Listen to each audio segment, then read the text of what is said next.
Marco Sarabia, bonjour, Boker Tov. Boker Tov, les Koulam. Alors, cela faisait longtemps qu'on n'avait pas parlé véritablement du Parti travailliste ou même de l'opposition. On a beaucoup parlé ces dernières semaines sur le plan politique de la coalition et de ses difficultés à se maintenir.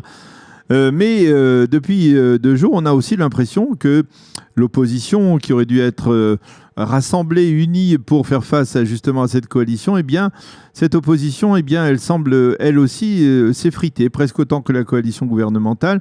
Et on l'a vu en particulier au sein du camp sioniste. Le camp sioniste, à travers 2 développements, c'est-à-dire le vote du député Robert Tibayev, qui est député du camp sioniste, qui a décidé de ne pas de voter avec l'opposition, donc dans un projet de loi, et aussi à la suite de la décision de Hilik Bar, qui est un membre important du camp sioniste, puisqu'il a été secrétaire général du Parti travailliste, Hilik Bar, de ne pas revenir en Israël depuis 10 jours. Il est parti au moment de la crise en Chine, pour un voyage, on va dire, officiel en Chine, et il a décidé de ne pas revenir en dépit de la situation très tendue.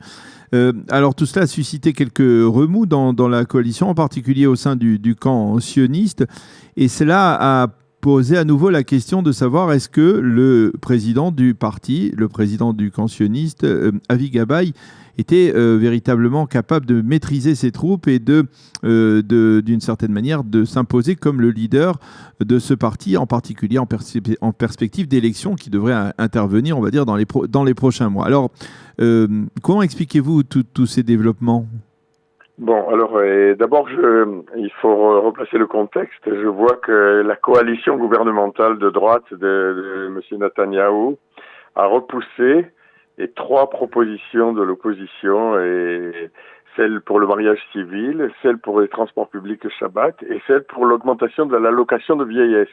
C'est-à-dire qu'il faut d'abord regarder, et ce qui se passe dans ce pays, c'est que des mesures qui sont relativement dans le consensus sont repoussées par le gouvernement uniquement parce qu'elles viennent de l'opposition. Oui. Il y a un calcul bon, très mais politique. C'est de bonne guerre, alors, c'est le jeu politique. Hein. D'accord. Mais enfin, disons qu'il faut aussi que le public sache de quel contexte on parle. Oui. Alors, ensuite, pour ce qui est ensuite, pour le Parti travailliste. Et pour le Parti travailliste, d'abord, Robert Tibayev est rentré parce que Bougie Herzog a été nommé président de l'agence juive mondiale. Donc, il est rentré. Alors, pour la petite histoire, je voudrais rappeler que je me suis présenté contre Robert Tibayev aux primaires du parti. Et je regrette de ne pas avoir gagné contre lui. Pourquoi ? Parce que Tibayev, on va dire, c'est un électron libre, ce Tibayev. Alors, il se trouve que Tibayev vient de Kadima, et que Zichrono Libracha, puisque Kadima est un parti qui n'existe plus. Il vient même d'Israël Beiteinu à l'origine, hein. Voilà. Alors, en fait, il est proche de Lieberman. Il a toujours été proche de Lieberman. Et il a pris la carte du parti uniquement pour les primaires. Il a réussi à me gagner, en fait, parce qu'il a obtenu le soutien de M. Amir Peretz. Ah. Monsieur Amir Peretz l'a soutenu et pensait qu'il en pourrait en faire un allié. Mais en fait, il se trouve que M. Tibayev, qui est censé même représenter le vote russe, oui, et ne représente même pas le vote russe, parce que la plupart des Russes sont pour justement l'augmentation du minimum vieillesse et pour les mariages donc civils. lui, il a voté contre ce projet de loi sur l'augmentation du minimum vieillesse. Il se trouve qu'il a un intérêt. Enfin, disons que M. Tibayev ne représente pas le Parti travailliste. Et il sera là que pour quelques mois jusqu'aux prochaines élections. C'est ça, on dit qu'il a très peu de chances de se faire réélire, et donc quelque part, voilà, il est en train de brûler toutes ses cartouches, là. Non, il est en train de monnayer sa sortie, on dirait que Bibi lui a promis quelque chose. C'est ça, voilà. Voilà, alors quant à Hilik Bar, en fait, il manque aussi un député, je ne me rappelle plus son nom, dans la coalition. Donc, il y a ce qu'on appelle un kizouz entre Hilik Bar et ce député, qui était prévu depuis très longtemps. Mais tout de même, ça a suscité quand même pas mal de critiques, hein, cette attitude. C'est vrai. Ah, ben, quand il va revenir, il va devoir expliquer son histoire. Mais moi, je pense qu'il y aura encore beaucoup de votes, parce que les élections ne sont pas pour demain. Alors, il fait aussi il y aura encore beaucoup de manières de montrer l'unité de l'opposition. Ah oui, mais alors justement, c'est-à-dire, je vous ai posé la question concernant le leader du camp sioniste aujourd'hui, Avi Gabay. Le moins que l'on puisse dire, c'est quand même que c'est un leader assez contesté au sein même de son parti, n'est-ce pas?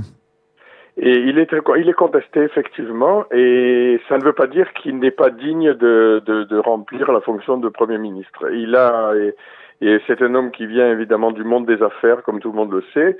C'est un homme qui est concret, qui n'est pas un idéologue, mais il est capable justement de mener les troupes. À mon avis, il a réussi mais les troupes, vous savez, d'après les sondages, les troupes travaillistes ne sont pas nombreuses. On parle de... Bon, les sondages, écoutez, moi, je n'y crois pas tellement parce que personne n'avait prévu les 30 mandats du Likoud dans aucun sondage des dernières élections. Pareil pour les élections d'avant, les 19 mandats de Lapid, personne ne les avait prévus dans aucun sondage. C'est-à-dire qu'il y a aussi, le jour des élections aussi, c'est comme une photo, en fait, d'un instantané. Le jour des élections, c'est l'humeur nationale. Mais une semaine avant les élections, il y a peut-être une humeur différente. Tout dépend du contexte. Donc moi, je pense qu'il ne faut pas accorder au sondage tellement d'importance. Et pareil, dernières élections aussi, quand je me suis présenté pour la 28e place, justement, celle que Robert Ibayev occupe actuellement, eh bien, il y en a beaucoup qui m'ont dit, mais qu'est-ce que ça vaut, cette 28e place? Ça ne vaut rien du tout. Les sondages donnent 15 mandats à Bougie. Et il en a fait 24. Voilà. Alors donc, je demande de prendre ces sondages, un peu, mais, tout à fait relativement. Alors, écoutez, vous êtes membre du Parti travailliste depuis longtemps, mais voilà, oui. Dites-moi si je me trompe, mais on a le sentiment quelque part que l'idéologie travailliste, elle n'est plus véritablement tellement présente dans les instances du parti, que ceux qui dirigent le parti, eh bien, eux-mêmes ne sont pas véritablement des purs produits de l'idéologie travailliste. Regardez, Avi Gabay, c'est un transfuge du Likoud. Non, Avi Gabay, c'est un des fondateurs de Kulanu avec Carlon. Oui, mais il était au Likoud avant. Yoel Khasson, c'est un ancien du Likoud qui était ensuite à Kadima.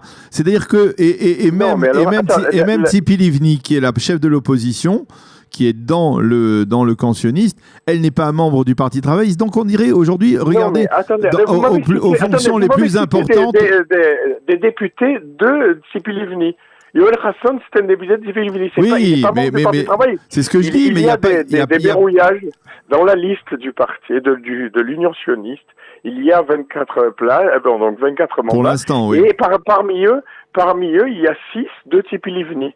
Et ça n'est pas le Parti travailliste. Soit vous me parlez du Parti travailliste, soit vous me parlez de l'Union sioniste. Je parle de l'Union sioniste. Je parle de l'Union sioniste et du Parti travailliste à l'intérieur de l'Union sioniste. Le Parti travailliste devrait être la composante principale du camp sioniste. Or, on a l'impression qu'il est aujourd'hui la composante marginale, quoi. Non, mais il faut aussi voir un peu au-delà. C'est-à-dire que toutes les lois sociales qui sont passées pendant toute cette cadence, ce sont des lois proposées par le Parti travailliste, c'est-à-dire vous avez Itzik Shmouli, Stav Shafir, Michael Biran.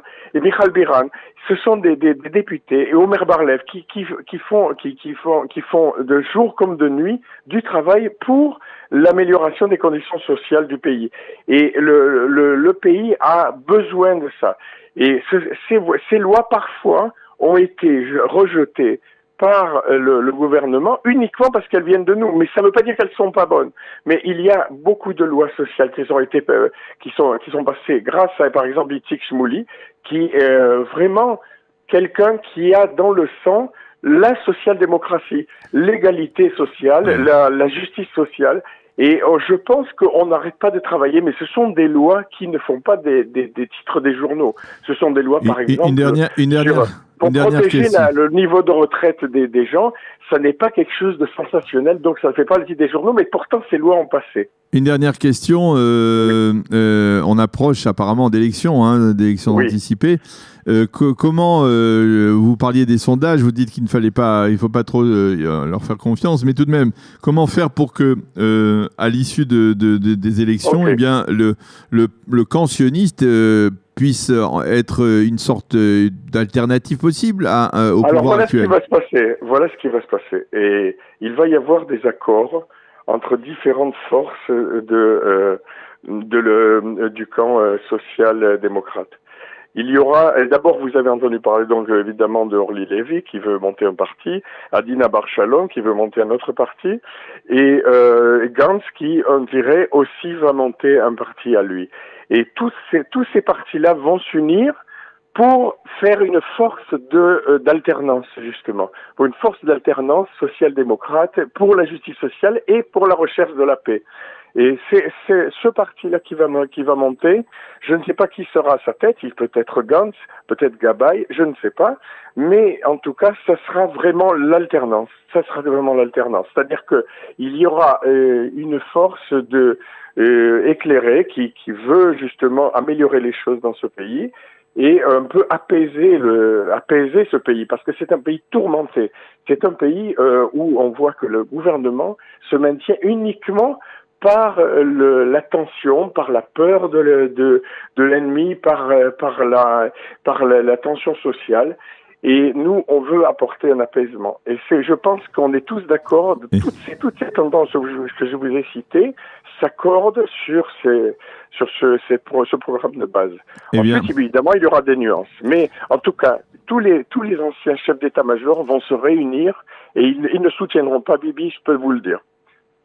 Aucun chef d'état-major actuellement qui est rentré dans la politique, comme Bougui Ya'alon, Ehud Barak, Gabi Ashkenazi, Benny Gantz, tous ces chefs d'état-major, pas un ne soutient M. Netanyahou. Alors donc, ils seront avec nous. Voilà. Et on fera une alliance. Eh bien, merci beaucoup. Merci beaucoup. Voilà. Et on aura l'occasion de reparler. Le prochain gouvernement. Merci beaucoup, Marco Sarabia, de nous avoir éclairé sur ces développements et ces petites tensions, on va dire, au sein du camp sioniste actuellement. Merci et Shabbat Shalom. Merci. Bonne journée, Shabbat Shalom. Voilà, il est 8h24 sur Studio Kalita. Tout de suite, un jingle et la chronique d'Eliana Gurfinkel, Un jour notre histoire.